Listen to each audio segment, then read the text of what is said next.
Ernie Dampier coming up in the left lane. If you're not familiar with this car, Ernie has the Preston brothers work on it quite often, and they've been racing it in the point series. Actually won Alabama. And Ernie said, hey, this ain't a points race. Let me drive my own car. And wow, whipped off a 368 on Wednesday and 363 or something like that yesterday. Low 360, probably the fastest he's ever been. So pretty cool. I tell you, the Preston brothers have come a long way. We talked about Moe's crew yesterday, but the Prestons have stepped up their game the last few years with their next race cars, building cars and tuning them, and you see both brothers out there consulting with Ernie. Let's see what they do. Oh, smokes the tires. Not exactly what they wanted for sure. But we're going to have several rounds of qualifying today, so he'll get some more chances. Next up is going to be Mr. Jared Ring in the Cadillac.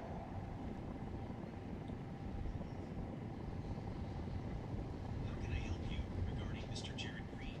Please let me know if you are looking for specific contact details, professional information, or something else.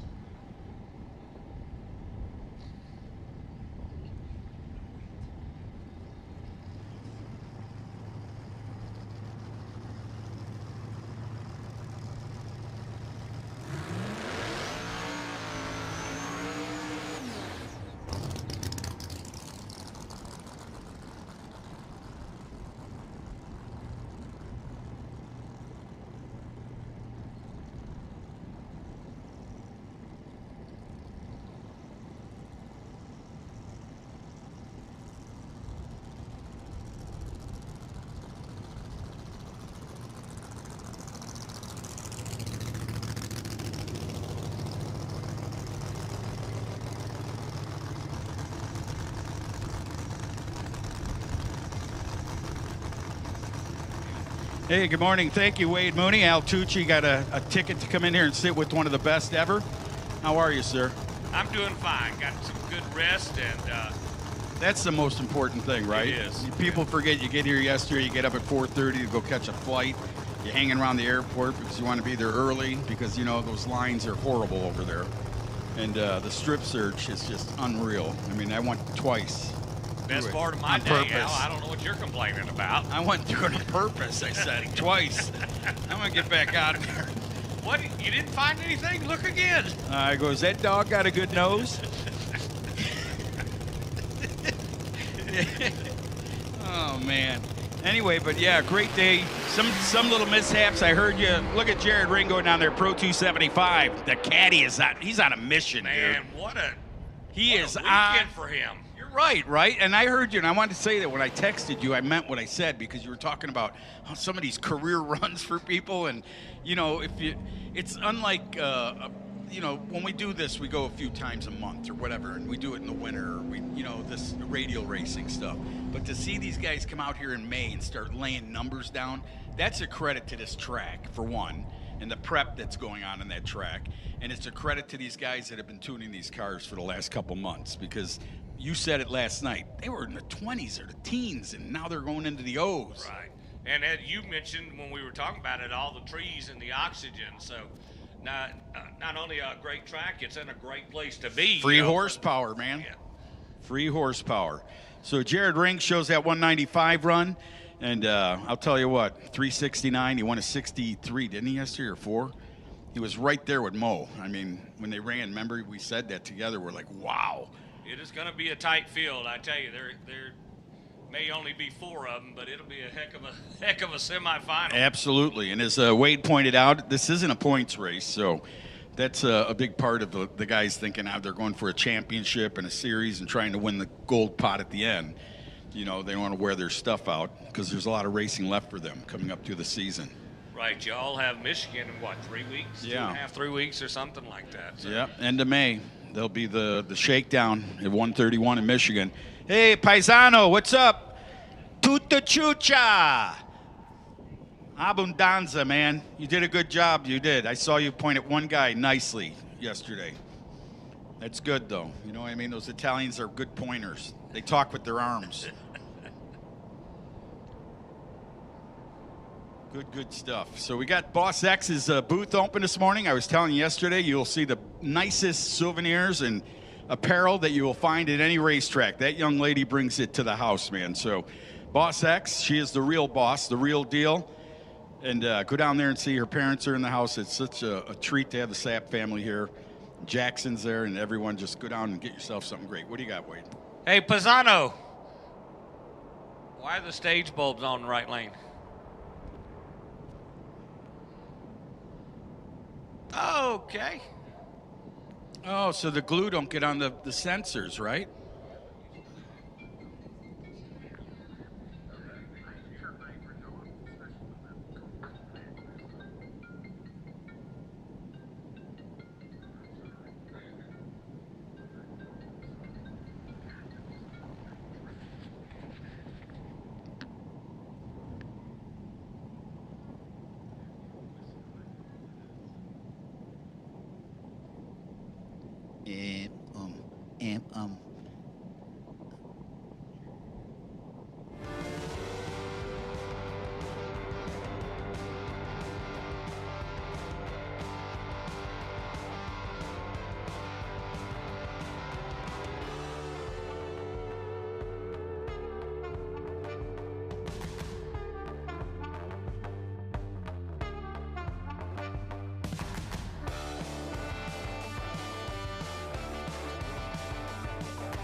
they've ever run.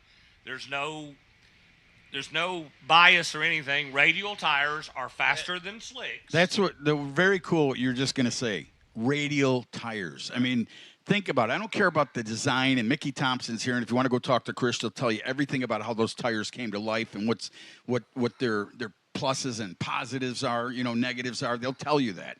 And about drag radial, but to watch a radial tire do what it's doing for the last 15, 20 years is incredible to me. Oh yeah, it's something nobody would have thought of. Probably, Orska ran the easy street, but probably mid-90s nobody would have thought about a radial performing like this, like it does now. And there's a reason radials are on all passenger cars nowadays. Yeah, the efficiency is just built into the tire. The way the radial means the bands go straight across from bead to bead, where a bias ply that we used to run on, and the slicks is diagonal bead. Follows the circumference instead kind of across. Diagonally. It just yeah. doesn't Oh, go I know what straight you're over saying. like a radial tire, and it offers the stability, offers better gas mileage, which is more efficiency. So. Even some of these radial slicks they say the sidewalls are so good. I have guys that use them, the little 9-inch or 10-inch tires. Or the bracket guys are using them now, the big Bubbas. Yeah. Yeah, I mean. God, I remember when the Big Bubba was being developed. Billy Glidden was their test guy out there and running the Big Bubba tire and doing his deal. And is there anybody better to test that can give you that kind of information by the seat of their pants? Yeah, my 1980 English teacher. I mean, I had to pay her to get out of high school, but she could really throw a test your way. But yeah, no, he was really a great guy to get in the seat of a car. He knows exactly what he's doing for all those years. And thank you to Mickey Thompson as we're talking about them. I really mean that for everything. I mean, I've been a part of that movement since the early 90s back in Memphis when the street, Super Street and NMCA started coming to life. And it was really cool to meet all those people. I'm so proud to say it. And I know I'm an old guy, but I got a hat at home from Mickey Thompson, it's a ball hat, and it says world's greatest streetcar announcer, Al Tucci. And they made it for me and gave it to me. And I'm like, wow. I wasn't expecting it, but I'm like, that's so cool. I never wore it. I just kept it and just take a look at it every now and then on the picture of my dresser. Keep it up there with my 5 girlfriends I had at one time. My wife hates that, but the hat and the 5 girlfriends, they mean a lot to me in this life.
Hey, Eric Dillard. Good morning.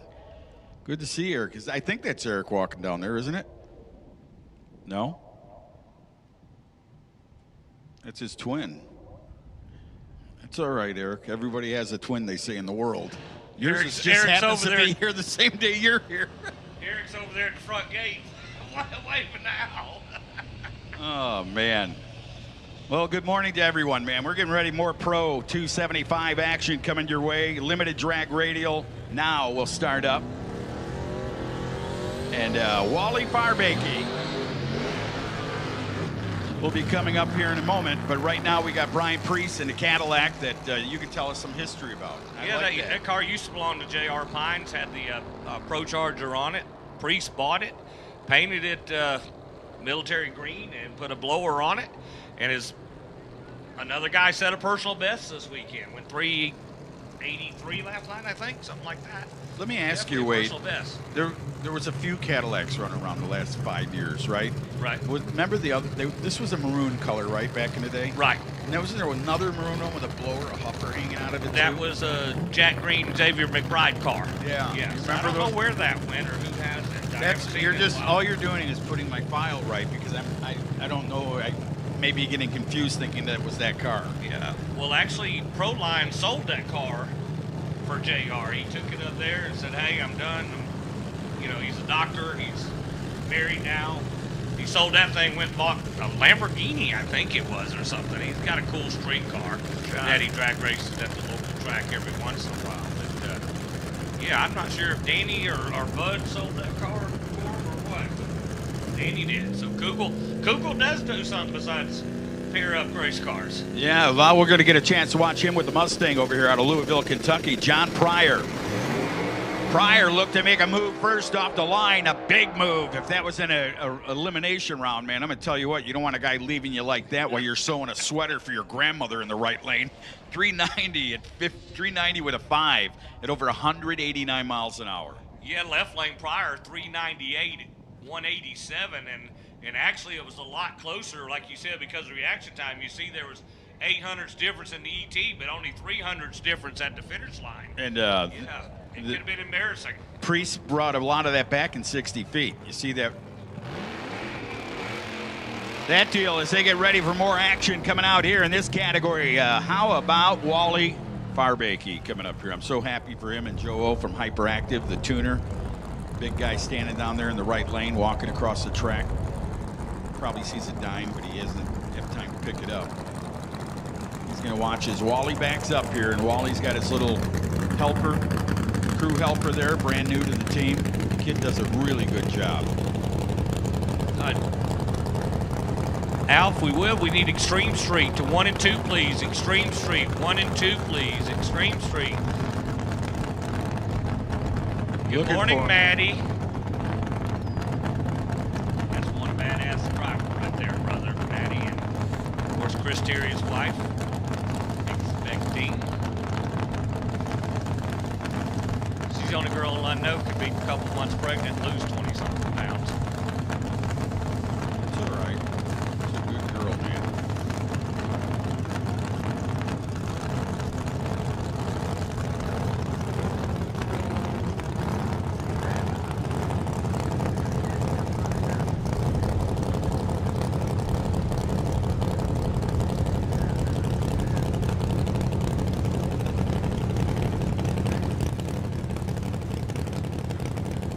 Got Dean Lee over there in his maroon Malibu out of Rainburg, Kentucky.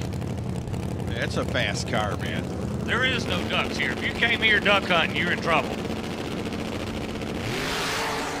Wally got her hooked up, but man, that Chevrolet is going to hang right with them down there to the top end. How about that? Another 380 pass for Wally Farbakey. 389.5 at 192 miles per hour. Another good charge for the Mustang. They're really figuring things out. Joe O, Hyperactive, Fox Lake, Illinois. Looking for a guy to help you out with tuning and all types of things. There's a guy you might want to hang with and talk to. But Donald went up there, even gave him a handshake, said, man, I'm glad to see you right where you belong. Now, the question is, because, they were having some left lane issues, and we were watching it yesterday in testing. Joe says, yeah, but I got to try that lane now to see if everything, because he went back to the Alabama tune-up. Well, it was changed funny. the gear ratio back to the way it was, everything. Those first 2 or 3 380s that Joe ran between Alabama and here, it was a big deal. You could see the excitement in his face. He just went that 389, turned around like another day at the office. You can tell he's not satisfied with that. He wants more, and that's why he's one of the best tuners out there. Absolutely. So they'll find it out, and they'll get him what he needs. Kevin Young coming up here, and he used Kevin Young as a reference last night. He went before him, and he's like, if that guy can do that in that right lane, I'm going to do the same thing. I'm going to put that tune-up back in. He goes, it worked.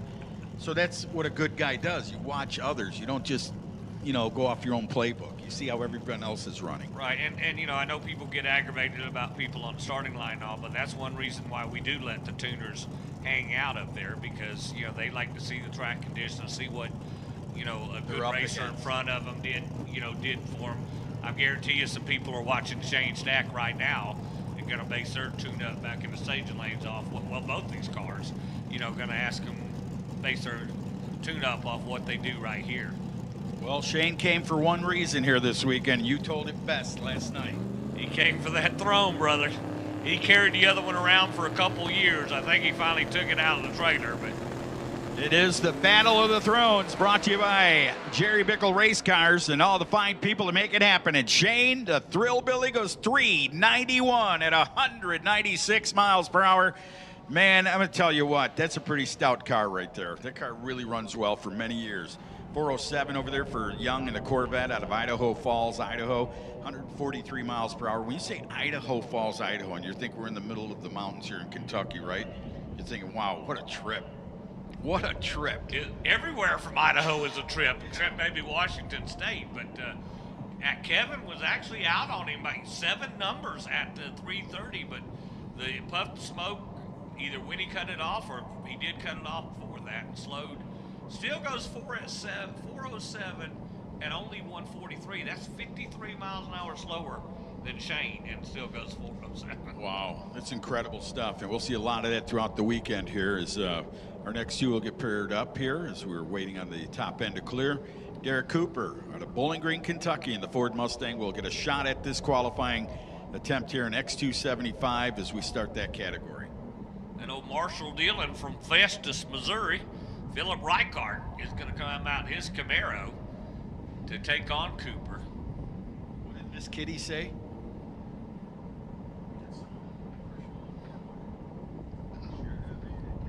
Yeah.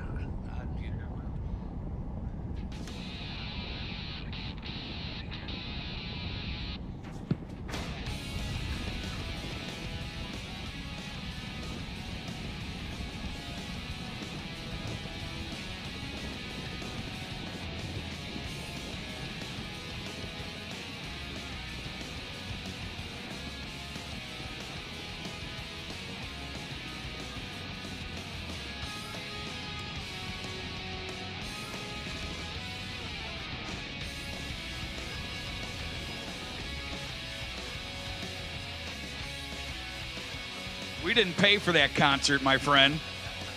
Anyway, so what they, there's a crew guy saying, yeah, you see that? Now, I wouldn't know what to do. The guy's pointing, yeah, I want you right there. And I mean, you got 35 foot of track mark there. Where? That's where, remember the old chalk used to come in? The guy'd put an X, follow the chalk mark. It's a good looking car in the right lane. I mean, they're both good-looking cars, but that car is really sharp-looking. Well, you know, when you and I saw it, at both at Bama and here, our first impression was Jamie Hancock, because they're very, very similar. They sit a little different, of course, the lettering on the hood scoop, but, man, just something about a vinyl top on a classic Chevrolet that just... It really looks good. Right. It really does. I mean, and there's certain colors that they don't look. I wouldn't want it. You know, I'd want the whole color pattern. Right.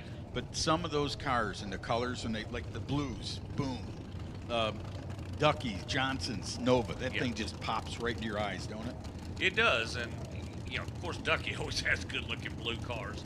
If I had to go out on a limb, I'd say blue is Ducky's favorite color, and he's got 2 blue hot rods here this weekend. But let's see what the deep blue car in the right lane can do. Cooper's ran with us several times. Reichart, I believe, is new with us this year. Well, they're going to get them fired up here, and the greens are flying down. Look at the little Mustang. Cooper, man, look at that. By 200ths of a second, gets to the stripe at 4.244 at 171 miles per hour in the left lane. And right there next to him. Reichart, a little late on the tree, but pretty much equals him in performance. He goes 426. Both of them had identical 106 60-foot times. And by the way, we're in X275. Which was incredible. How about that Ian Hill yesterday? My gosh. Canada threw the hockey states away, and they're all buying cars now. That Canadian came out of nowhere this year, didn't he? Wow. That was impressive. Ian Hill, I'm not kidding you. That was a very impressive run. And congratulations to you guys. And not only because you've done what you've come to do and lay down numbers, but you travel all the way from the north there and to come racing here in the States, and we thank you and welcome you anywhere. Yeah, that's not cheap, and just fuel alone, but obviously taking that much time. And these guys get to these racetracks, oh yeah, we drove 22 hours. We drove 24 hours. I mean, you complain about 3 to 5 hours or whatever. So it takes a lot of love and a lot of dedication. And some guy that does a lot of traveling is this right lane, John Davison out of Topeka, Kansas. He's at South Georgia. He's at Alabama. He doesn't miss a race with the Malibu. Yet to pick up that first big win, but he's getting better and better. And, you know, guy on a budget trying to make the best of it. And those are the ones when it happens that you're just so pumped for. Like, right. like I won't even bring up the last name. Like when Tim was doing, and then you've seen him do good. Yeah. He remembers that, and he'll remember you forever for doing that and saying those things to him. He goes, because that's, you know, he may own a business, but he's still on a budget. He can't just blow his whole deal on this car. But that means a lot to these guys that you're up here cherishing and watching their moves. Topeka, Kansas. Here we go. Look at that thing. Look at that left lane, man. Brandon going down 415, 176 and X275. Now those numbers like that are what you were talking about yesterday. You said, man, that's a stout number, man, in X275. And then to watch Ian and those guys come up and go in the O's, it's something else, isn't it? It wasn't long ago. That would have been a #1 qualifier, and everybody be saying, oh, he's cheating. And, you know, not to take anything away from Jordan, but, you know, he's mid-pack right now at this track. Yeah, awesome deal. 428 in the right lane over there for Davidson. John from Topeka, the Malibu. Next two cars getting ready to come out across the starting line out of the burnout box. Chevy versus Ford again. It looks like Alan Phelps, Bowling Green, Kentucky. Been around a long time, Alan Phelps has. Drag racing and all different organizations. And it's so good to see him out here in his home state doing well in his Ford Mustang. And who's he got in the left lane? Left lane, he's got David Hutnick out of Valparaiso, Indiana, and Camaro. If I'm not mistaken, I believe that Alan Phelps is a throne holder as well. If I had a laptop and knew how to use one, I'd have all that information. Well, I used to bring mine out, but between me and you, we couldn't figure out how to work it. That's so what I just saved gas, left the at it, wait at home. You got a hammer? If I hit this key harder, will it work faster? But I always say that. I mean, in this world of drag racing, there's some guys that really can, you know, announcers that really know that stuff by their. I know a lot of things, but a lot of things, you know, when you do different organizations, it changes your whole mindset. But to watch him, he's a very good racer, you know. So the credit to Alan Phelps and his family as he pulls up here in the right side of the racetrack. Well, like I say, everybody here has been pretty top-notch. This is not a duck pond. They shot all the ducks before we got here. You better brought your big game. Some of these guys may be glad they stayed home so they didn't get embarrassed. Oh, man, with that, here we go. Ready to fall in. Phelps falls in. He's in. The greens are coming down. And he moves left and then gets back to the center. Finds a 420 at 170 miles per hour for his charge in the left lane. Down to the left side, though. How about 416 with an 8 at 174 for David Hutnick out of Valparaiso, Indiana. Gets that thing qualified pretty well.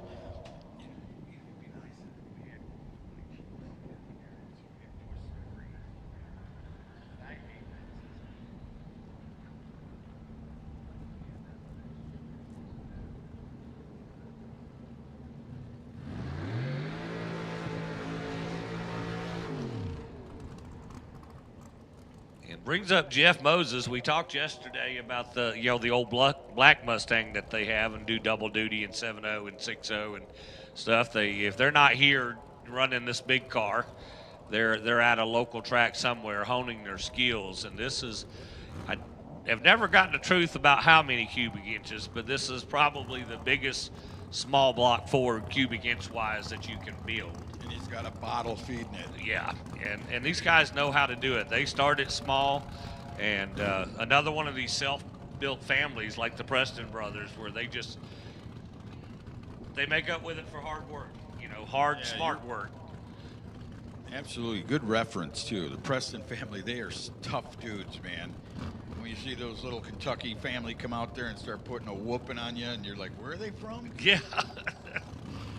Yeah, we used to call them Kentucky rednecks. They're not any rednecks anymore. These guys are geniuses. Yeah, they understand it, man. And some of the best tuners come out of this state, too, I would tell you. You know, Cheeseburger, right?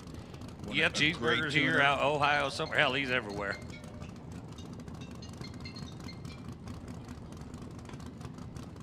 So it looks like this will be our final car in the category. What a great 008 on the tree, goes 417. And that 008 will make up a few numbers when they go against a couple of these guys that are going faster. So don't think that's not a big weapon. It's, you know, we don't talk about reaction time in heads-up racing quite like we do in bracket racing. But, again, that 008 can make up 3, 4, 500s on the other end when you need it. So good job there for Jeff. And I told a story there that Jeff was not the last one. Looks like Cameron Marsoff is going to come up right lane. Cameron, I'm not going to say new on the scene, but has come on strong this year. You know, it's funny, Al, it seems like some of these guys just kind of bide their time, and all of a sudden they're like, I'm ready to get serious with this stuff and make that leap into the top half of the field, and makes it a very, very competitive race.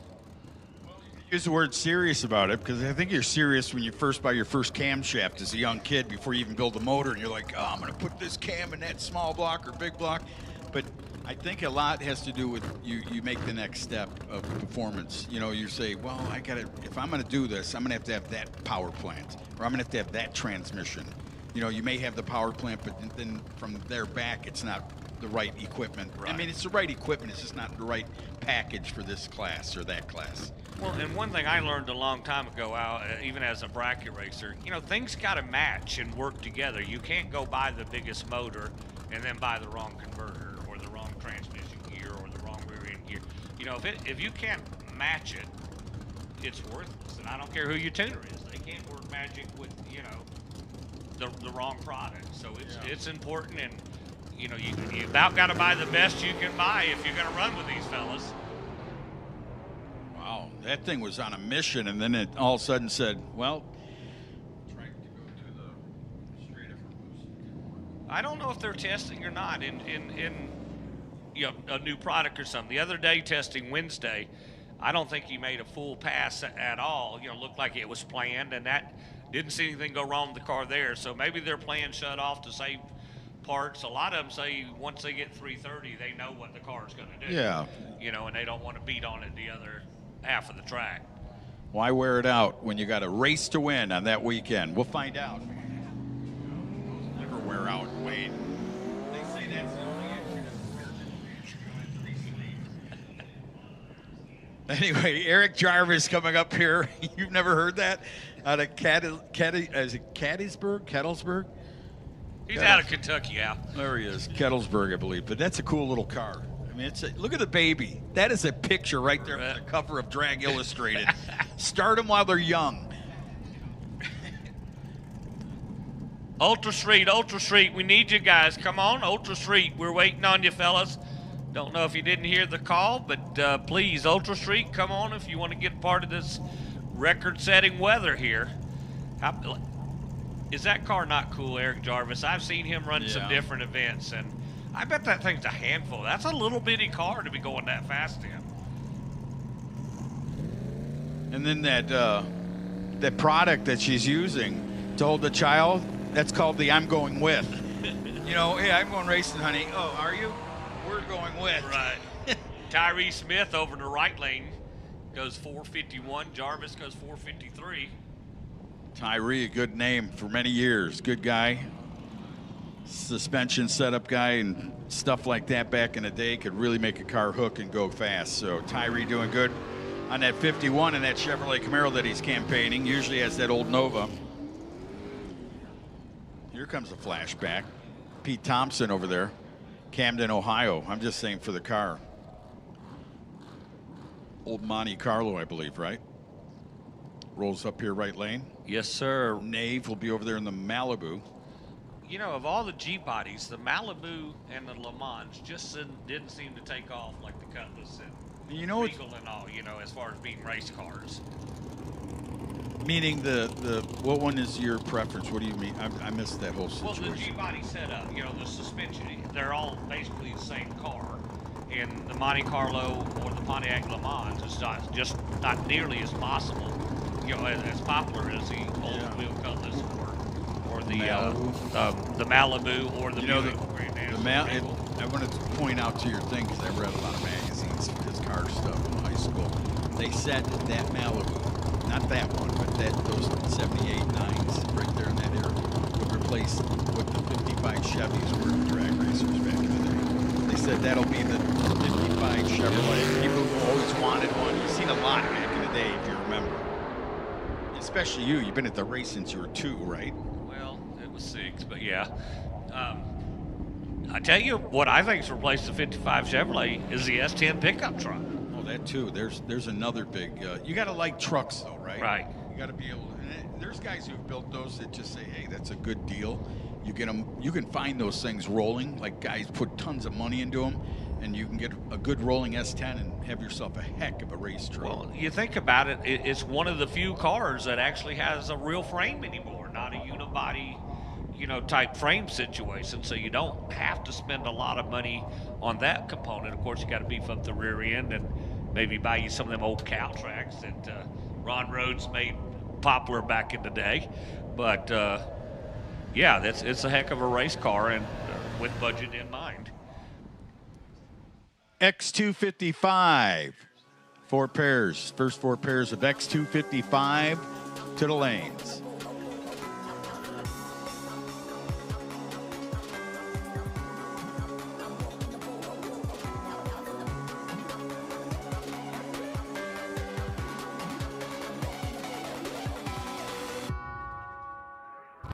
We drive tech. We drive the industry. Going beyond the limits and advancing forward. A versatile all-in-one solution. We're here for you every step of the way. And that's why you see fuel tech everywhere. Redline oil, formulated to win, proven by me. Formulated to win, proven by me. Proven by me. Formulated to win, proven by me. Proven by me. Proven by me. Proven by me. Proven by me. Formulated to win, proven by me. We drive tech. We drive the industry. Going beyond the limits and advancing forward. A versatile all-in-one solution. We're here for you every step of the way. And that's why you see fuel tech everywhere.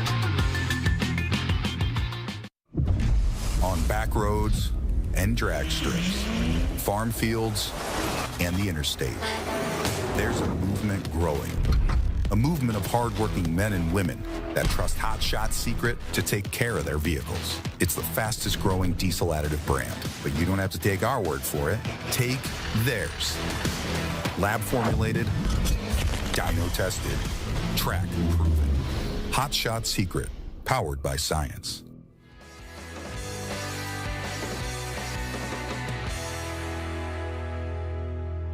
Pit area on pavement, so they could pit in peace without ants and chicken bones, and the stuff. There's no excuse for that. I think that's a new business for you, for that area. You should get yourself like 20 coyotes and go in on Monday after the race is over and let them all run around the place and clean it up.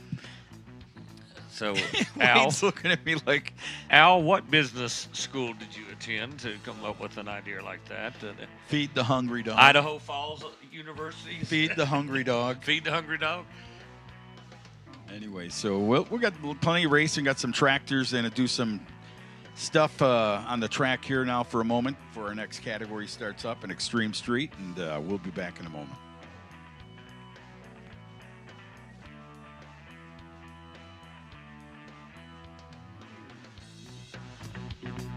Hey, Charles Hull. Yeah. Kaliva said he's going to send you his chiropractic bill from that back job you gave him last night. You know, there's proof that his body's back. Did you see that after that little injury a year ago? But he's back. Yeah. Ain't nothing wrong with that wrist now, buddy. That's a concrete man right there. She'll heal up next week. He'll be back at it. I've known Charles a long time. I've seen him struggle and, spend a lot of money a lot of guys wouldn't have to get it done right. And good to see him reap the benefits there. Got one of his sons setting records, winning events. Isn't that's impressive when you watch that? I mean, it's not saying that it shouldn't be. It's saying that, wow, to watch the kid cutting his teeth a few years ago, driving the car, and then to watch him last week in Alabama. You guys watch him go to a victory on Sunday. Very cool stuff. Well, one of his first finals ever, he got into a burn down. Really? Down at Bradenton, and handled it like a champ, and so I don't think he ever drove juniors that I heard, but being around the sport and just watching all the things that happen, you can tell he was a student long before he was a driver because he picked up those most important things. Some of those kids even watch their parents, when they're growing up and they stand there and I'm not going to do it that way if I do it. You know what I mean? But they see things that you may not see is what I'm trying to say. And some of those darn kids grow up to be great drag racers, man, whether they're in a junior or not. You see some of these families, their kids come out and they're really impressive to see what the kids are doing at their age. Well, obviously we don't know, a lot of the locals here as well as we do, but Maddie Malone, I hate to keep going back to her. Well, no, I don't, because I love her to death. But she's a prime example. I watched that young lady advance in juniors and win, and get in a big car. And now, just point blank, she's one of the best index racers in the country. And I look forward to the next few years her being in one of Tidwell's pro mods, maybe. Never know. That could be the whole plan, that you learn. And obviously, if you ever watch your race at the Golden Oak, you'll know what I'm talking about. That we talked yesterday about how you can be a threat, not even on the track, just pulling up next to someone. And the mindset of a guy, oh, God, I gotta race her. Right. No, you gotta race yourself. If you can put that into your mind, racing yourself, you're racing your number. But when she pulls up, that's another tune-up that you can give to guys or gals that she's against. Yeah, that's worth a hundredth or two right there on the index. And I told you, I watched Maddie. They bought a new car back in the 470 days a few years ago. Didn't get to go through it quite like they wanted to because they wanted to make the race up in Bristol. And one of her, if it wasn't the first pass, the second or third, it was pretty early on. She was in the right lane, hit the button, and it as it went to take off, it sheared the left rear wheel off.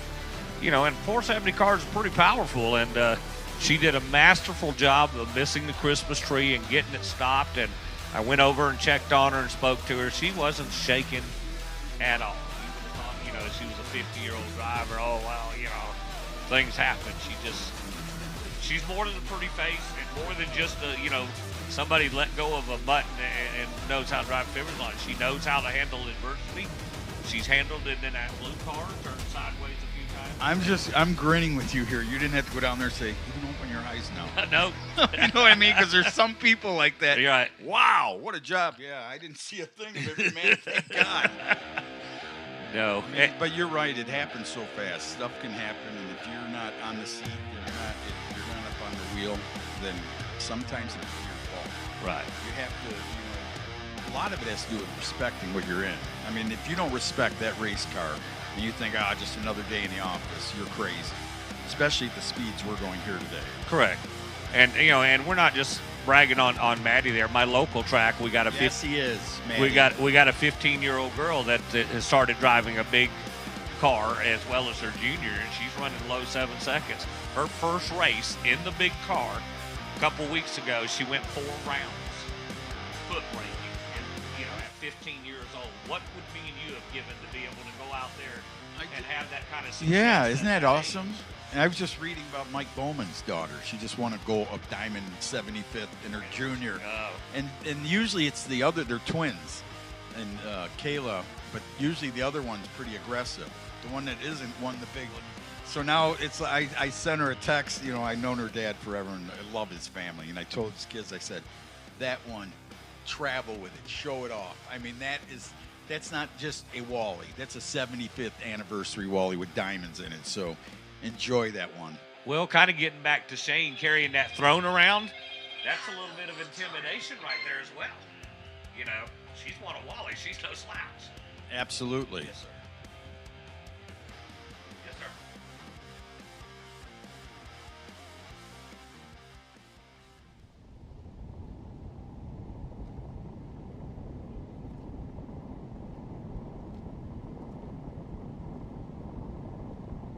All right, X255, all of X255 should be in the lanes.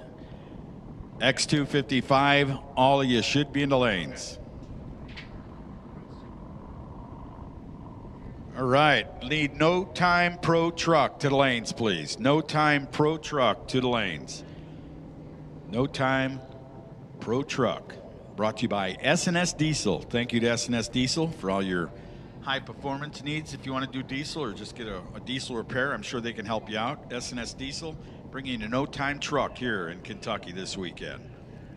And guys and gals out there, don't be fooled just because they're trucks, because they are as fast as most cars, and we do have the world's fastest 4x4 truck here as well. Bobby Dodrell. That little Chevrolet. The black one, Miss Man, Misery. that thing's something. What a handful, man. You think it's a handful now. You should have seen it 15 years ago. He should have had the name Thrill Billy when Shane was ready to give it up, because he was a thrill. I've seen him hit walls on all sides. But, yeah, we don't have any slouches here. And Tony Tundrick is here in his newer Ford pickup truck that he's gone, one of the longtime supporters. I believe Tony is from New York, and Tech Card showed up last night. So we're looking for a good field. There'll be somewhere around 12 to 16 of the fastest trucks in the country. They kind of run their specialized races. They don't really run against cars as often. You know, not just the weight deal, because most of them are fiberglass, but there is some aerodynamics involved in that also, in my well. opinion, that keeps it special. Yep. You got a group of trucks that are the fastest pickup trucks in the world, and they're all hanging together, going to events and racing in class together, instead of, mixing it up in a bracket race or that type of form. Right. But that's really cool, and that'll keep it going strong. So No Time Truck should be in the lanes. No Time Truck to the lanes, please. Cheeseburger out there doing his analysis. Isn't it just amazing to watch some guys go out there, touch this, step on this, flick their nose and things like that, and just know what to do most of the time. Look, he don't need a temperature gauge. He's testing glue and temperature at the same time with his hand. Yes, sir.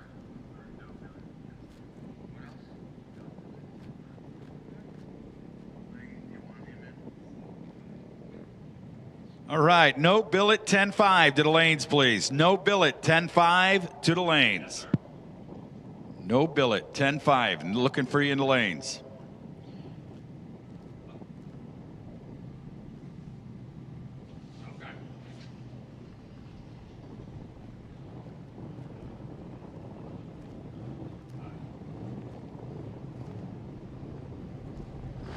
So that'll lead us right into third round of qualifying of Ultra Street Eliminator coming at you.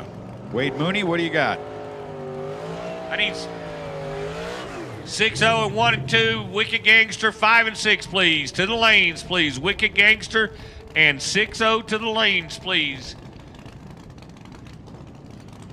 We want to keep the cars going, keep this track prime real estate. So if you're ready, let's get to the lanes, please. If you're not, we'll skip you, get you around next round. 6-0 and Wicked Gangster to the lanes, please.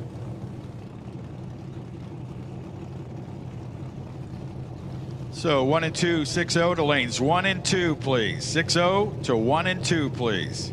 Gangster X, looking for you in the lanes also. 5 and 6. Gangster X to lanes 5 and 6, please.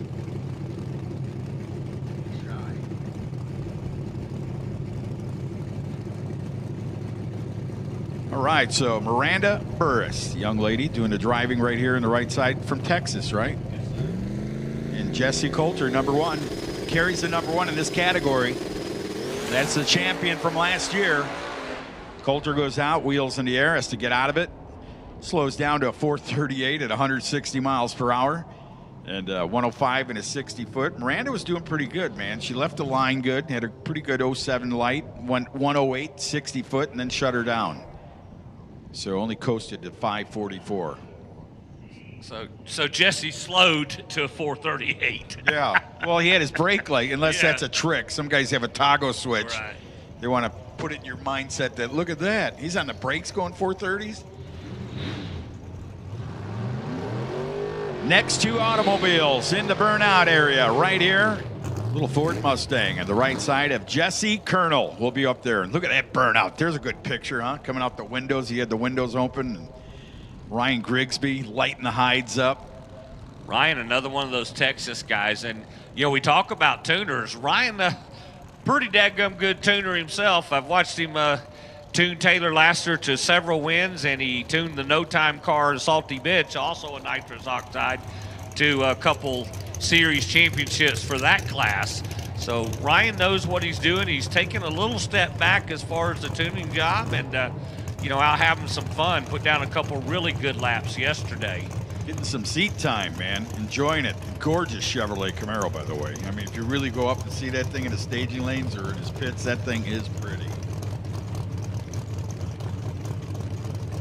So once again, we're waiting on 6-0 and Wicked Gangster. Gangster X, I need you guys to the lanes, please. Also, while it's quiet, we want to give a shout out to Austin Vincent. Austin is running this event, but he had to take some time off this morning to go graduate from college this afternoon. Wow. So, yeah, he's gonna miss a couple qualifying shots, but he's a kind of important deal graduating from college. So, man. Congratulations to him. Austin Vincent, that's a cool deal. That's almost like, look at that. Look at Grigsby. Man, 443. 016 on the tree, 156 on the mile per hour, 446, 300ths off. From that pace of those two together is Jesse Colonel in the right lane doing his deal at over 157 miles per hour. So pretty equal cars right there. Right. We talked about X and their performances. All these ultra guys are stepping up as well. 440 used to be a big deal. Now here 2 months later, you better be in the low 440s. Yeah, you need to have a 40 in your wallet. So old Cheeseburger's on his 4th or 5th tune over there already. Oh, he's got the gorgeous Buick. Lonnie Deers out of Emilia, Ohio. That beautiful 1970 Skylark, factory-looking GS car. And you know what's so impressive about what Cheeseburger does? So many different combinations. A V6 Buick he's tuning. He's tuning some Ford motors, some GM motors. It's not like he said, okay, I got one plug-and-play tune. Yeah. He's doing it with several different combinations, and turbo car, a nitrous car here. It's pretty cool. So if you see a smoking laptop that's smoking off the top of the laptop, that could be him with all his 8 tunes in there. Well, that's the other impressive thing. Look at his hands. He don't carry a laptop. No, he does it by Indian touch. Like everybody, like a lot of them do. I know he uses one, but it's not his primary tool. Here we go. Uh-oh. We brag on him and. Sorry about that. Poodle went on the shag carpet. We didn't mean to do that, but anyway. Lonnie Deers will go down there. He smoked a tire. He'll get down there in the Buick. He'll be back. You got time for another one today or two. We'll see what happens. This is Ultra Street Eliminator and little Mustang, red Mustang of, is it Steven?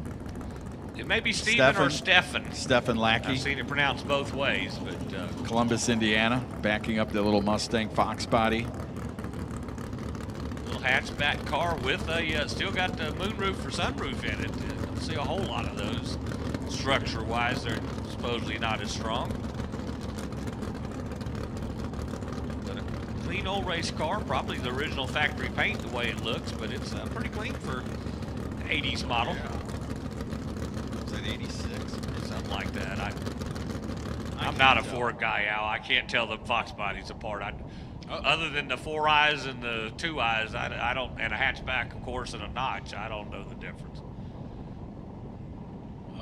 There's the crew guy going, what's going on?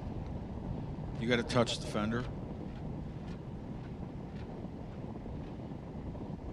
Now they're going to go down there and assess the problem, see what's happening. See if he's going to be able to get her fired back up or push her off. We'll see in a moment here. All right, he did not pre-stage. If you need to push the car back, you have until the end of the qualifying round for this class to get it fixed. So let's push it back, and something you can handle pretty quick. You can get in the end of the Ultra Street line. Oh, I see what he was blowing in the breathalyzer machine. Oh, is that what it was? Yeah, he had to get that thing blown back up. You get it fired up. It came up to life. She just didn't want to start cranking the heck out of it, right? Good thing it's not the 20s. He'd be out there in front of it with a crank. Here comes Lackey, ready to make it happen. That was a Ford Model A joke, my friend. Well, she was hesitant, like, you really want to do this? And then she came to life a little bit. So Lackey goes down there at 5:26, 1:18 on that run. And Columbus, Indiana will be back for another round. Crew guy is shaking his head like, geez, man. You know, it's so frustrating. It's got to be frustrating. I don't know firsthand, but, you know, they go back there and thrash, do their regular thing, and think, okay, you know, we're A to B, she's ready, and you get up there and stuff starts going wrong. You know, what the? Most of the time you find out it's a 10-cent ground or something on a ground wire or something really that irks you even more. Right, spark plug wire didn't click in or something like that. Yeah. But Throwing it out there. So looks like more Ultra Street still coming our way here. Nope, looks like we might be changing, huh? The glue's coming down.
greatest feeling to even watch as an announcer.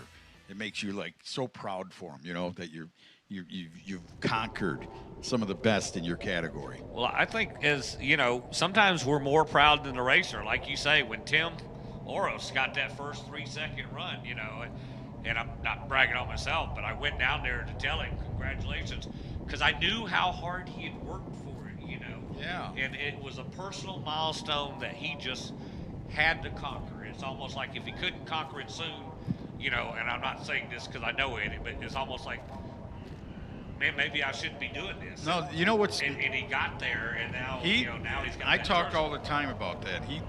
I swear to you, Wade, it's like you fed a dog starving on your patio, and he didn't leave. He talks about that. The guy loves you for being nice to him. And it's like, that's the thing in life that makes you want to come back.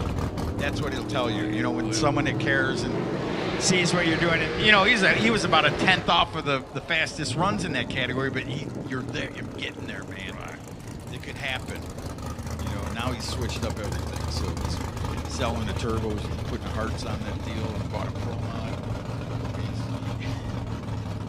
We'll see how he does. He's going to race both cars, actually. He's going to keep the Radial car to do this out in this winter, and then he's going to dabble in the Pro Mod around home, wherever you can have some fun and learn it. Tell you, his body shop, buddy, he's been putting out the Camaros. Aren't they lately. beautiful? I mean, his work in that place at Mr. Wonderful Motorsports and the cars they restore are phenomenal. I mean, I've been there. I've walked through the shop. I've seen the thing that you would think, they put that on the curb with the garbage man taking. He can turn that thing into a car that's better than what came off the trailer. I know it'll never happen because they're from different parts of the country. But could you imagine Ron Rhodes and Timothy Oris partnering up on a car to restore it?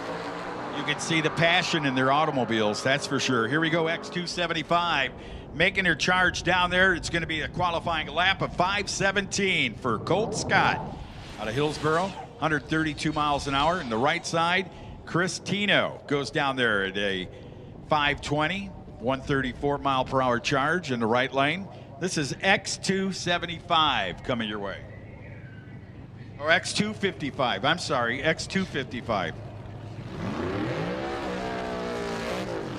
It threw me off. Those are two cars I didn't see yesterday. Right. So I apologize. I was reading there, and I do have bad eyes, but X255 coming your way. Here's Inslee, Jonathan Inslee coming up. He'll be in the left lane down there, getting backed up, ready to do his deal.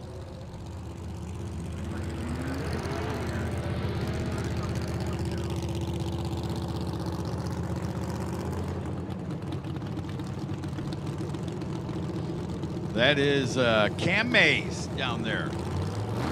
And Andy Mays, his father, watching as he's backing his youngster back up. Probably not a youngster. I remember when the kid was a little baby. He was saying that yesterday. That's a little kid from the NFCA back in the 90s. So he's doing his thing. And I guess the bug bit the family, right? And when Dad does it. Hey, we talked about going to the track with your dad, and there's a There's prime a example. There it is. You're right, Wade Mooney. A prime example of what it's like after going to the track with your dad. You end up doing your racing stuff, and Andy Mays was a guy who gave it his all, man. I mean, Mopars aren't easy when you're trying to race. Listen, I'm not going to say that wrong because I know there's Mopar lovers out here. They're not cheap. No. They're expensive, and you really have to really make the right moves and know the right people to make those motors run good. And I'm not familiar with him as you are, but that's the one thing I do remember, the Mopars. And now he's doing a Ford, which ain't exactly cheap either. So. No. Oh, look at that. Parts and pieces off of Inslee's car.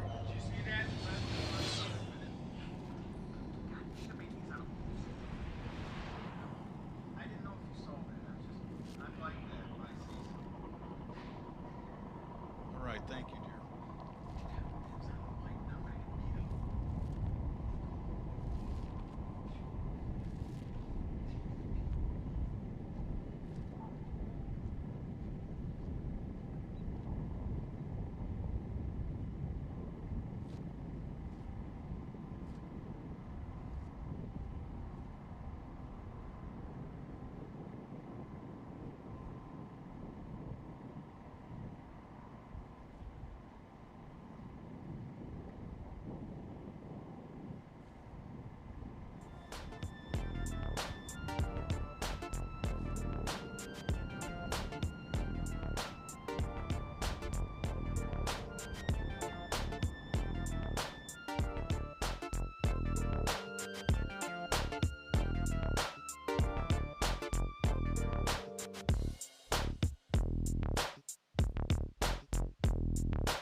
Here we go, right lane. Jeffrey Garrison out of Indianapolis, Indiana, the Ford Maverick. You heard Al talk about it last night. The car sat for years in the carport. They got it back out, made it right again, and here he is out here running with us, taking on Cody Poston over in the left lane.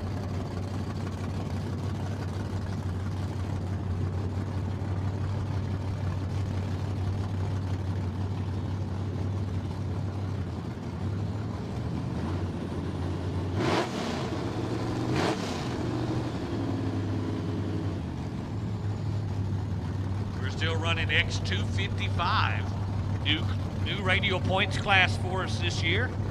Cody Poston, man, Cody, I've seen him run street events, sick week type events, streetcar bragging rights, NMCA, NMRA. The man can flat out drive, and a super nice guy as well. Not as familiar with Garrison, but anybody who drives the Maverick's got to be a pretty cool guy. Reaction time advantage, right lane. Right lane going to get there first. 496 beats the 495.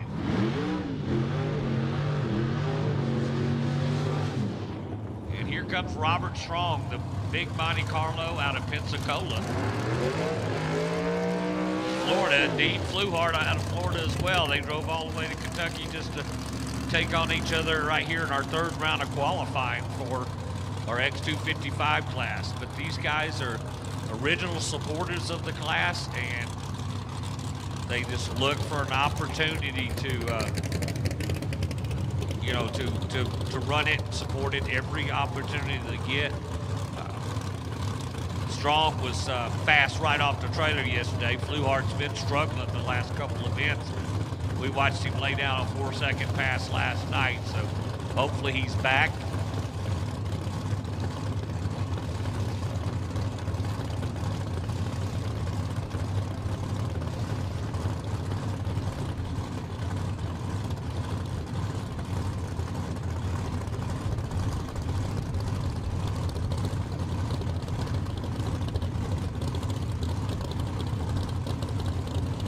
Guys are spring chickens, not to say as old as me, but a lot of tire shake there for Robert Strong. Left lane going to go through. Another 496 for Dean. Congratulations to that team for finding the problem.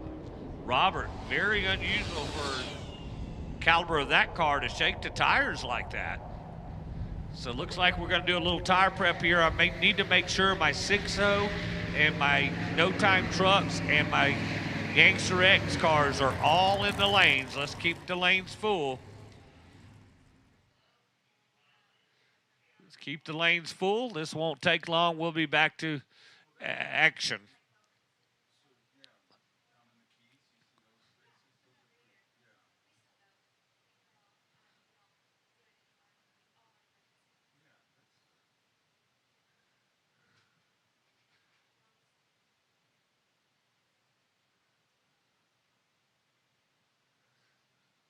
Kind of refreshing listening to Shelby up here talking about how they got into the drag strip business and how, surprised and shocked and what did we get ourselves into, and now you can tell she loves it. Has that smile left your face? That's a smile that could crack marble right there. And all you gotta do is I'll ask my elbow because I hit it on the marble and I'm like, wow. Yeah, I'd say Chris is the serious one while Shelby handles the public relations. She dodged a bullet. If you did not see on Facebook, she was supposed to wash cars of anybody that did not have their personal best this weekend and was going to wear a bikini. But really? Hey, she paid Jeb a little extra, and the track has come through big time. And I don't think you're going to have to wash a single car but mine. Why? It's supposed to be warm tomorrow, a little warmer. I mean, I bought a 6.0 tech card for my little Honda CRV just so I wouldn't. There's a hose right here. They can back right in here in this window, right? They can back in. But Shelby, and she takes that like a champ too. So that just when the wife of the family that owns the track can take that kind of joking and all and not be offended, you got a good family operating thing. So we appreciate it. you know, as Hal says, you meet a lot of great people in this business. You meet a lot of not so great people as well. So thank you, Shelby, for your sense of humor.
I'm here from the pits at the wheel lock camp, and Lindsay, the mama, is wheeling her car in the 530 Little Gangsters class this weekend. But if we can get this wind to cooperate, Hayden is giving away slushies right here past the 8th mile. So tell me about your slushies and tell me how you got to the racetrack.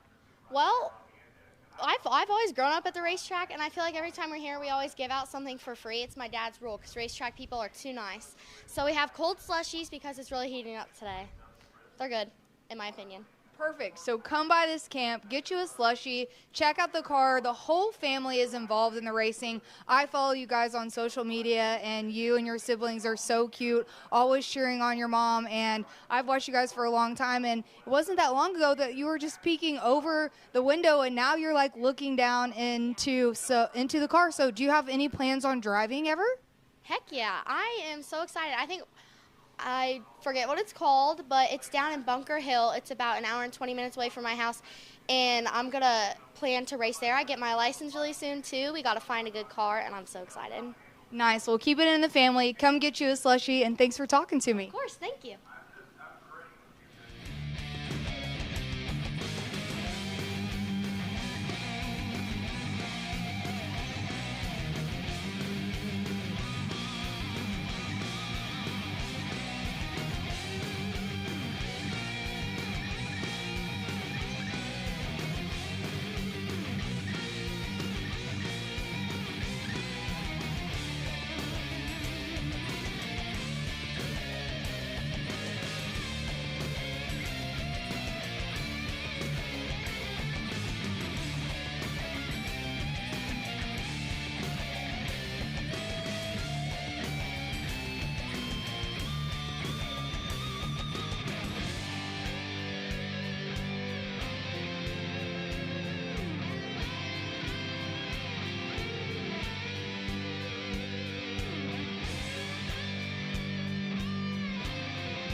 We got the No Time Pro trucks.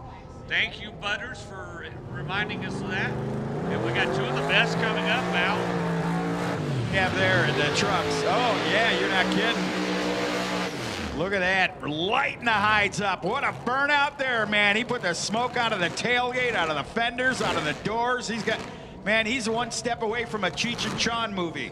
Down there in the left lane, he's gonna back up. Ray Morton coming up here. And that's a cool looking truck too, isn't it? Out of Jessup, Georgia. Jessup, Georgia, and right, how about Tony Tundrick? Tony out of New York. And you talked about your Italian friend. There is no doubt when you talk to Tony, he's from New York. Yeah, but so big old guy, one of them gentle giants. He looked like he'd kick your butt into next week, but just a gentle guy off the track. On the track, he takes no prisoners. If you remember Rockingham, I think our first trip there, part of the truck steering or something fell off, and he ran over it, going down the track, still won the round. Yeah. Come back because he tore all the pieces out. You know, this wasn't here yesterday, I don't believe. No, this truck's gorgeous, because now I remember it, now that you pointed him out. And this is a really sharp-looking vehicle. Yeah, he had a 65, 68 model F100 he ran before he built this state-of-the-art machine. And, he's serious about it.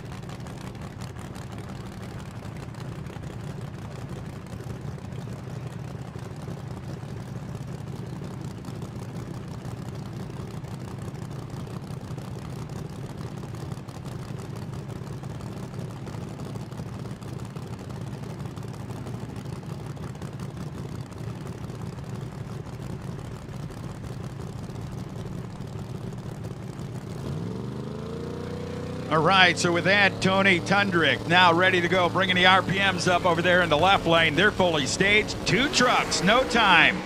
Get from A to B, first one to B, finds himself smiling down there. So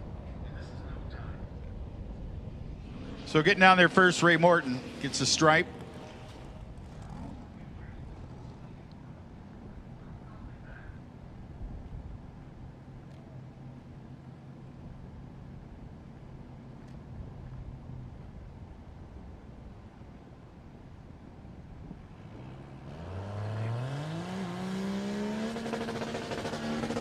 All right, so with that, they bring up more truck action right here. Nick Bell will be over there with his smoky burnout. Man, look at him. That thing engulfed in tire smoke in the left lane. It's no time. You don't see the time. You just see 2 guys getting it on right here from A to B. And I say that because A is the starting line. B is where you want to win the cash. That'll be Michael Dalton over there out of Cokerville, Tennessee. Cookville, I'm sorry.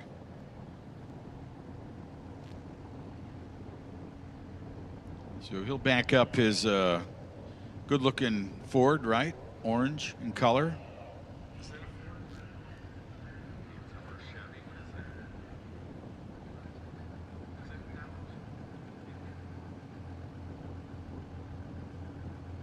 Could be a Dodge Ram. I'm really thrown for that. I mean, it's slammed to the ground. You got roll bars coming out of the back end of it, out of the window.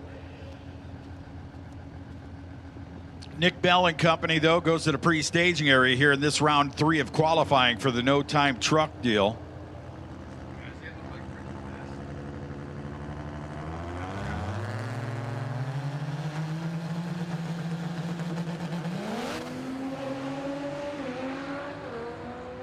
Ain't gonna beat that gap right there. I don't care if they're giving free blue jeans away at the gap. That guy just took off and he's gone, man.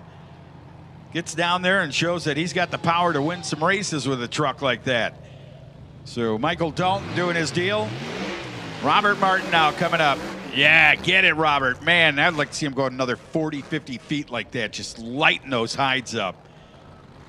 Out of Brunswick, Georgia, he'll back up in the hot rubber he laid down on the burnout. His buddy will run out there in front of him. Well, he's smart. He's not going to go out in front of him. He'll stay on the side and say, hey, back that thing up. You see that little sign language. You had a guy on the right side of the truck and a guy at the left, and showing him where to stop as they get ready to stage that thing.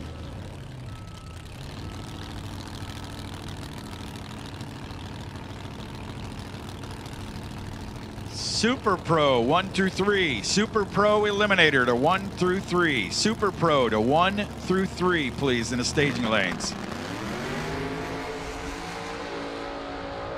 Old Truck's making it happen down there. Good run, cleaned it out. Got himself coming back for some more action, man. He'll look for it throughout the weekend as we'll go into eliminations tomorrow in all categories. You get a full afternoon and evening of qualifying here, and we are in just round 3 of qualifying. Did 2 yesterday and starting out with round 3 right here. Don't forget Boss X selling up some great apparel. Do not want to go home without one of those great t-shirts or hoodies or something, and with the weather being this cool spring, a hoodie is still in right now. So go down there, check it out, see all the fine family down there along with Boss X and her apparel booth. Quite the stuff, man.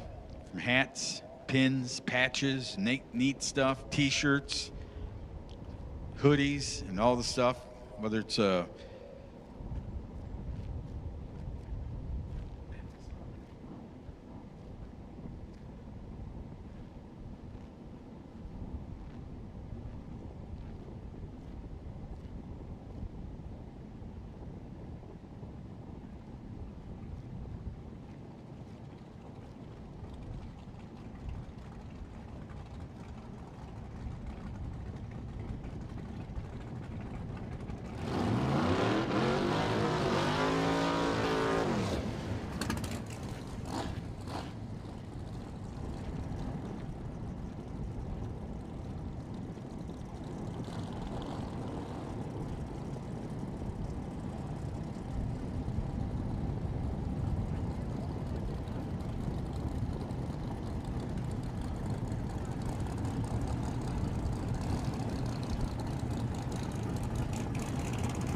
right, so no billet, 10-5, no time.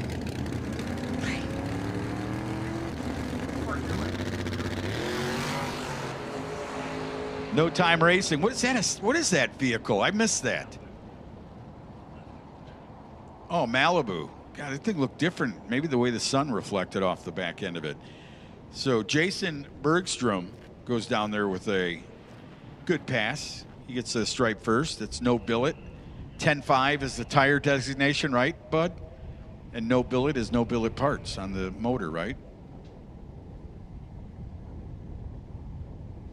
Or what should be the motor or engine?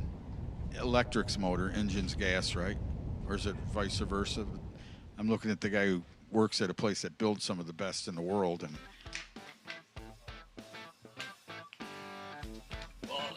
one more time, I want to congratulate Austin Vincent. He just missed that round of qualifying because he's doing something a little more important at this point in his life. He's at his college graduation, so congratulations to him and Dad for making. He was here last night, yeah, man. Isn't that something? Last night and took this morning off to do his graduation. So family's got their priorities straight and.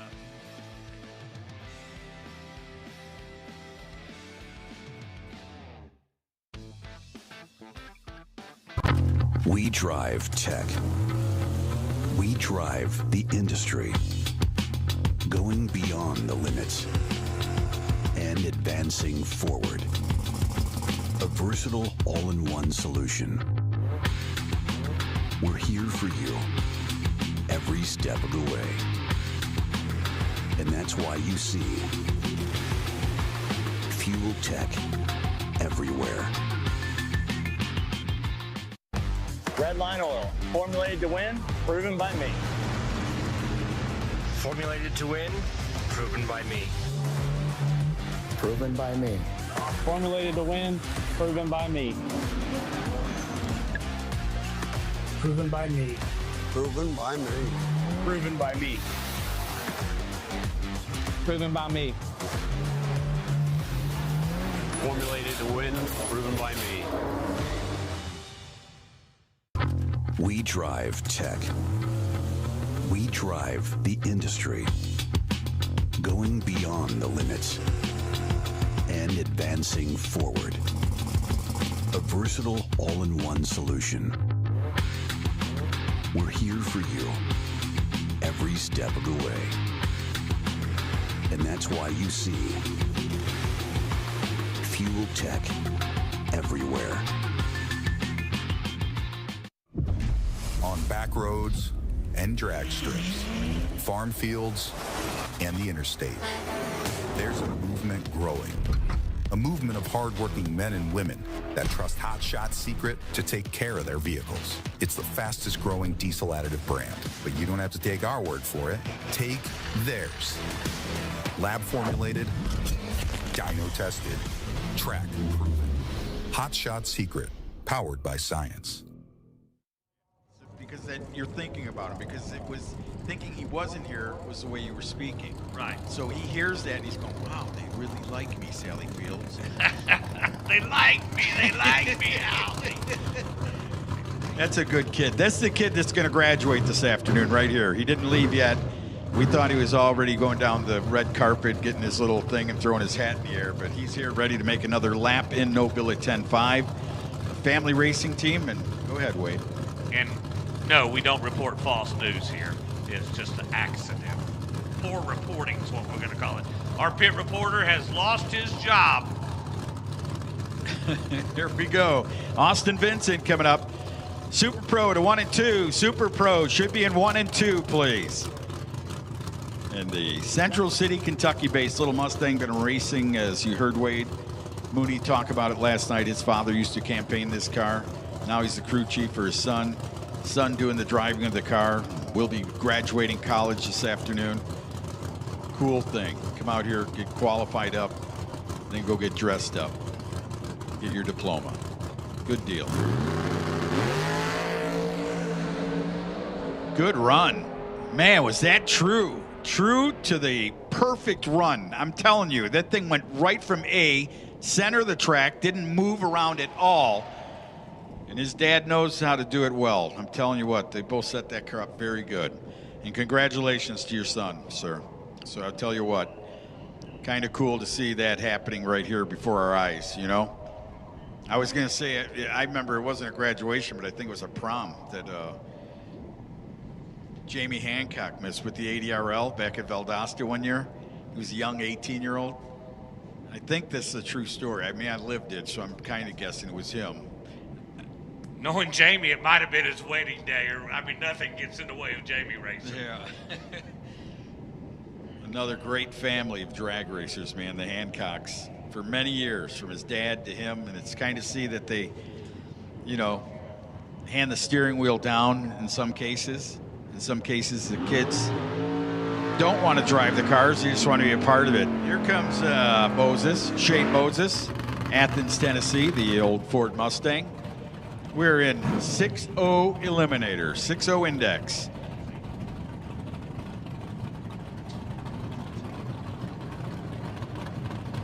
And Michael Miller will be over there. We'll get to show you some ETs now. 6-0, the closest to this index can be the winner in competition. You got to run close to 6-0. So right here in the right lane, keep your eye on the little black Mustang. Little primer black thing. This car can go, man. I'm going to tell you what, this car runs and goes some laps. Did down in Alabama.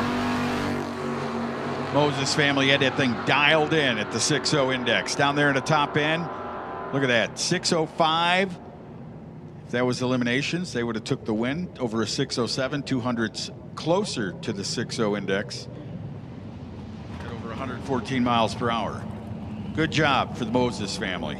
Now we will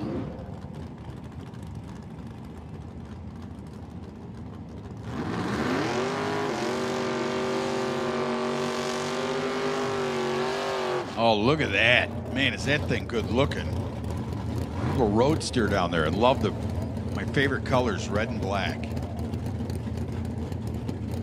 That is a sharp looking car. Little S10 over there of Scott Carmen, excuse me. Carmen out of Hardenburg, Kentucky will be there in the S10 Chevrolet in the left lane. Ready to rock and roll. But man, I'm in love with this little roadster. Really a nice little car. No name on file. I hope we have it throughout the weekend. Let's see how good he can run to the 6-0 category. Down there, wow, a little too quick. Might have to have a cheeseburger for lunch. Put that thing back. He's at a 98. Just 200s off there from being a perfect run. And 6:13 in the left lane. That'll bring up Bob Curran, ready to go. Seville, Ohio. He'll be in the left side. Steve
So with those runs at 599, God, it's just missing it, isn't it? Current 599.5, 599.8 in the right lane for Steve Kale and company, and that'll move us into a category that is, I use the word stomping the nation, and the only reason I say stomping the nation.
Hey, listen up. If you own a 3rd gen yellow Camaro, get in it now, little Gangster X driver. Please.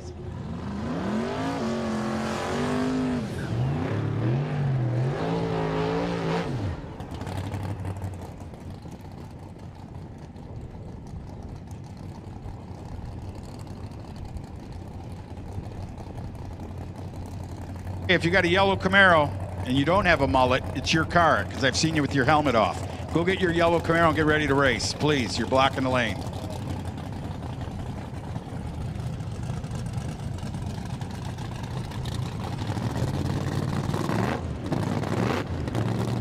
.530 index, no time. That's what you're watching right here in the Gangster X category. And it is a category that is booming across the country right now. .530 index.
All right, so a little wicked gangster coming at you down there, down in the...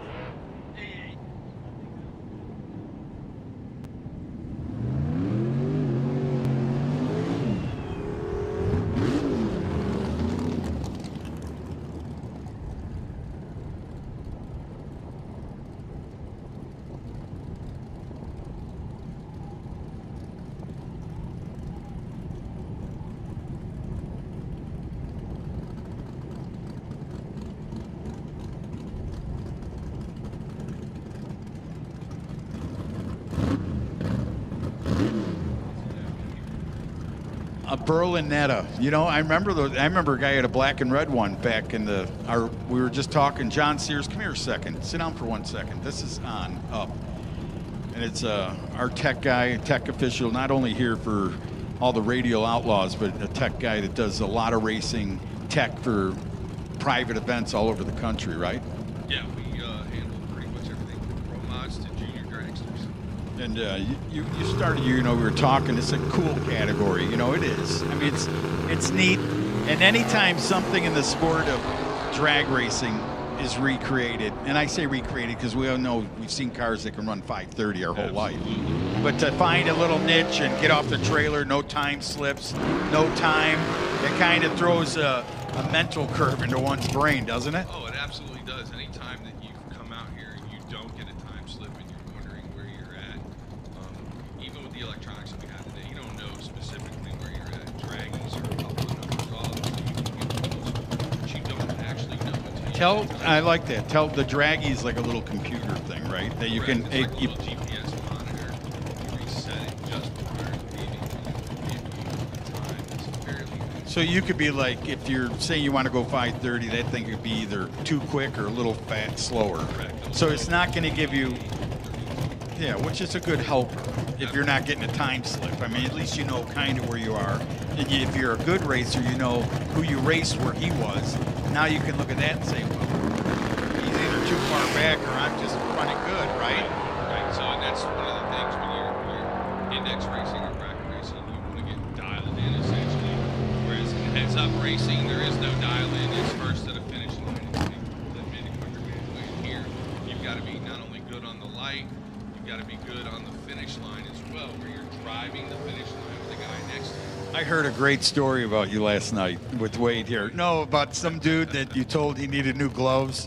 Hey, get new gloves, and then he sent you a Facebook friend request. He did. Right? And you're like, that is an awesome one. It's like, hey, you still got to get the $200 gloves, dude. We could be friends, but you're going to buy the gloves. Right.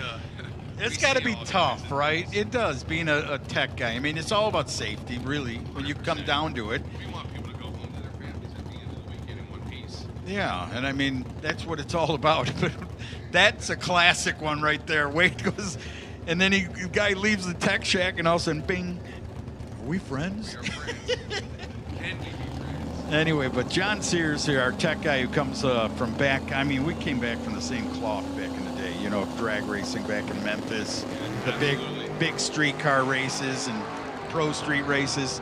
So we really kind of get a niche for what you see anywhere. I mean, it's almost like, yeah, I remember that would happen back then, but things get better. People make a little more money. The tow rigs, as you can look around, is unreal. We are a world away from a half-ton pickup truck. A group of your buddies. Nice. Put their money together. Nice Featherlight trailer. We always wanted to have the aluminum one. I remember that with the little holder in the front. With the rock car. Yeah, the rock car. That's what I meant. The front, right? To protect Yeah. the car. No, you rent a U-Haul trailer sometimes. Yeah. Race car. Just Yeah. So you can get to the track. I was pumping gas. I can remember I raced my dad's 30 Chevy Coupe, and he used to take me there. I was 18, and he had the tow bar, the old tow bar in the back of the van. And I'm like, he goes, man, I wish we had a trailer. So I worked the whole 2 summers pumping gas and bought a Wells Cargo, with the ramps you had to pull out and put it in yourself. Now, you know, it was nice. Right. I mean, but it lasted a long time, and it was cool. But then, you know, I used that till I got my Nova. Like you said, we had cars when we were kids that you saved up for to get. And I know there's people in the stands that did the same thing. Oh, you know they're out there. That are out there that had done that. And I said to Wade yesterday, I had a camshaft before I had a motor.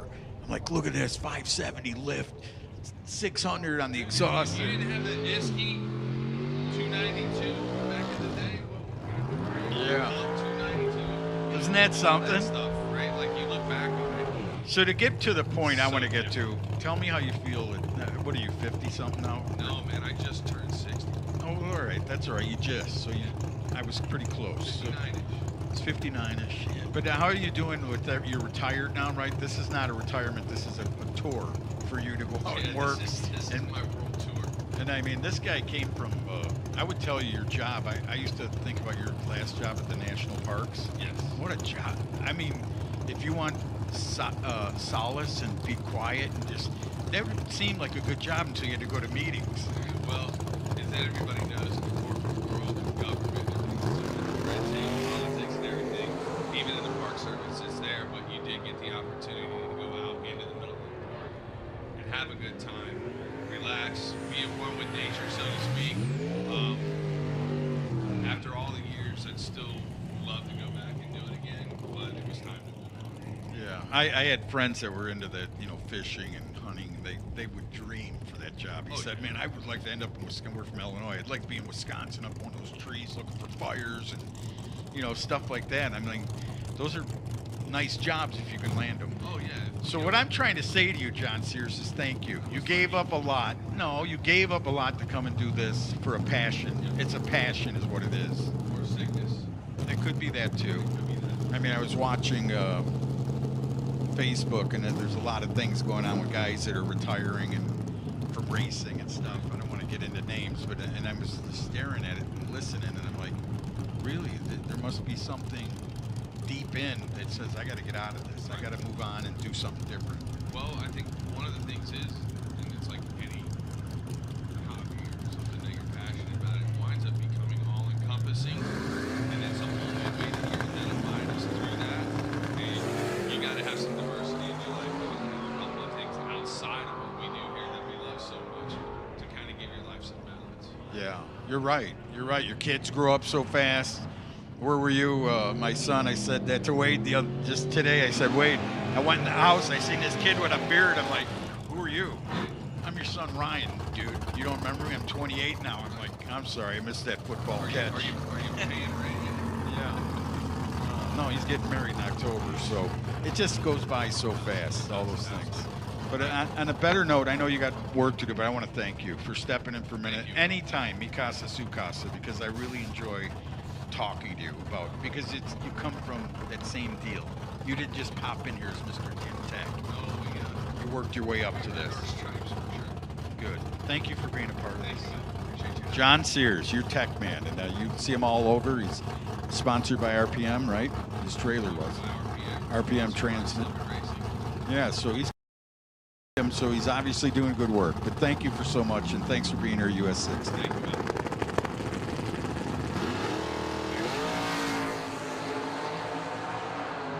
All right, so the Wicked Gangster X going at you, Troy Perez Jr. He's the man in, I don't know if this is in a points race, but he was holding the point. This is for them. So Troy Perez went into being the leader in the points. I'm not sure if he is anymore after last event in Alabama. But we'll find out later on, and we'll let you know how he's doing. But he's the kid to watch in that little Mustang down there. Another kid who's grown up in the racing world with his father, Troy Perez Sr., who has also been a great racer for many years and started out as a young age. Here's Rusty Ellis coming up in the wagon. He'll be in the left lane. Ellis will, as they back up after the burnouts. Tim Webb will be in the right lane.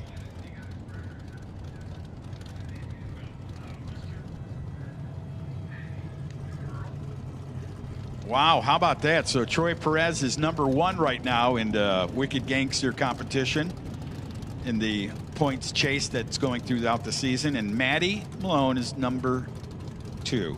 Congratulations, young lady. She's going to try to change that now that we talked about it. Wait a minute. I'm going after that points chase here this weekend. Here we go. Keep your eye on Webb and Ellis in the wagon.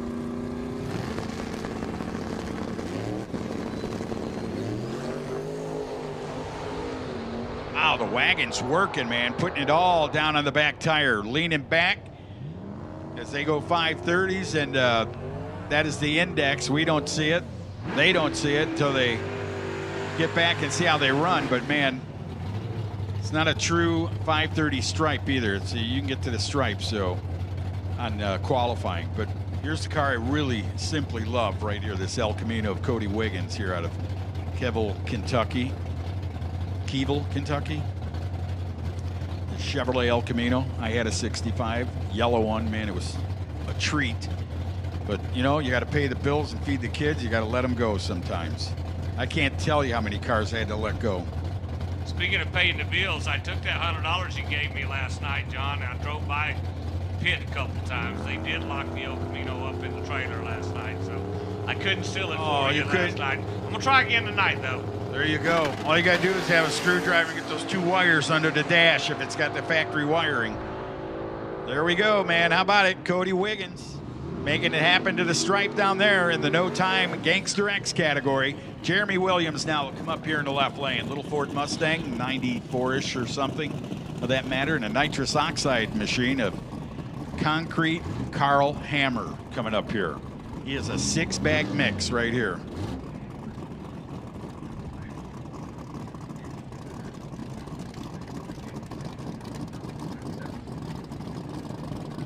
Super Pro should be in 1 and 2. Super Pro in 1 and 2.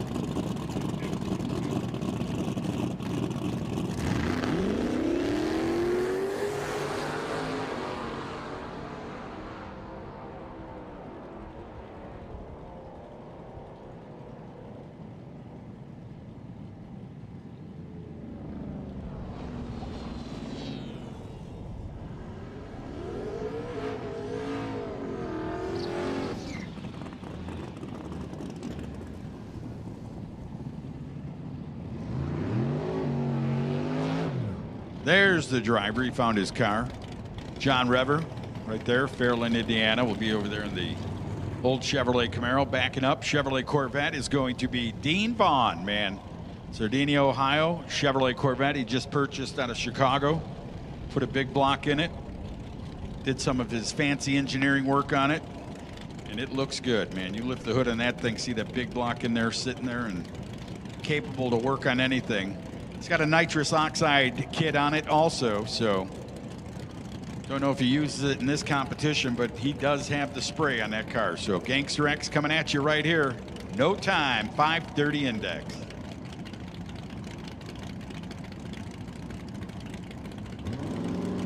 X275 to the lanes, please. X275 to the lanes, please.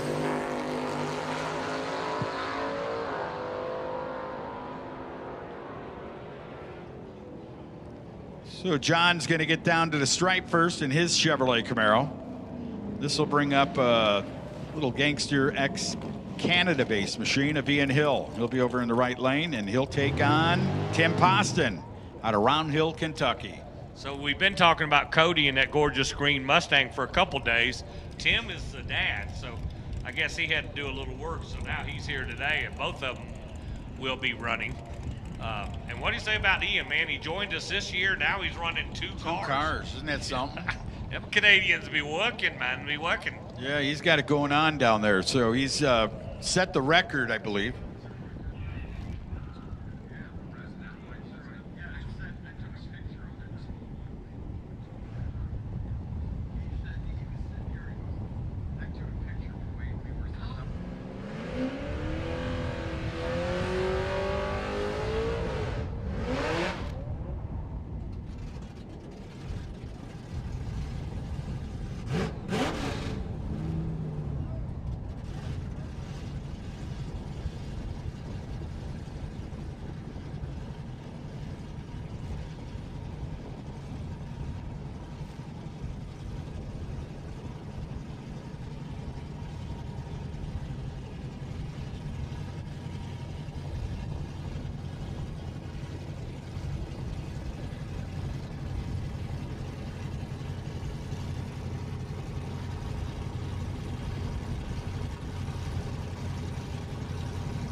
All right, so Ian, I don't see him unless he's letting that guy go by himself down there. So Tim Poston got a hit on the track here in his Gangster X machine. Yeah, while you were talking to John there, I saw several of Ian's crew guys take off running back that direction. So maybe it was a question of the car not cranking or not idling, something they didn't like. And come bring up Ducky Johnson. So maybe it was a little more serious than we thought. There you go. There's that vinyl top thing again going on with that bow tie. Blue with the black vinyl top. X275 to the lanes, please. X275 should be in the lanes, please. Brought to you by SP Tools. Thank you to SP Tools for bringing us X275 here this weekend. And thank you to all the fine people that make this happen. I mean, there's so many of them. What do you got there, Wade? Well, we want to just make sure our Pro 275 and LDR cars, we've called you to the lanes, and also second call for X275. So anybody in Pro 275 or LDR that wants to make this round of qualifying, come to the staging lanes, please. X275 to the staging lanes. Extreme Street, stand by. We are running the same run order we did this morning. So get them ready, charged up, cooled down, etc., etc. We'll be running through the run order one more time. Pro 275, LDR, and X275 will be immediately following Super Pro. And how about even the Super Pro bracket cars are running for a throne? Be the only bracket racer in America, in the world, sitting on a gold throne. And it's going to bring up Cash Mattingly and Ryan Knierim. And I'm pretty sure this is a Ryan Knierim where I've announced his son who races junior dragsters. And out of Indiana. So Ryan going to be over here in his Firebird. Nice looking old school paint job on the Firebird, and Cash in the little orange Corvette.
right, Tyler Moffitt coming up here in the right lane, the big tired Camaro.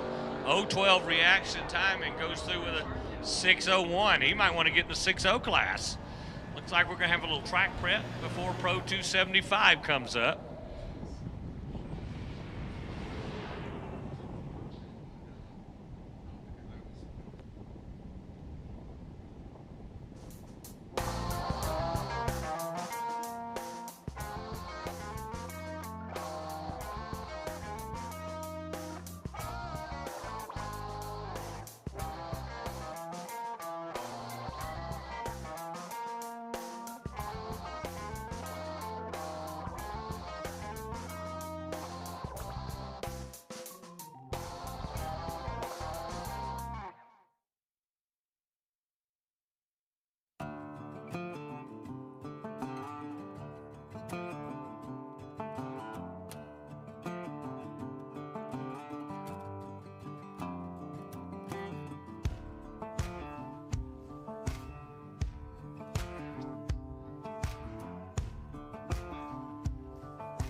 I'm here in the pits with Shane Stack, an iconic LDR racer, and I get to watch him over and over. His car is so recognizable.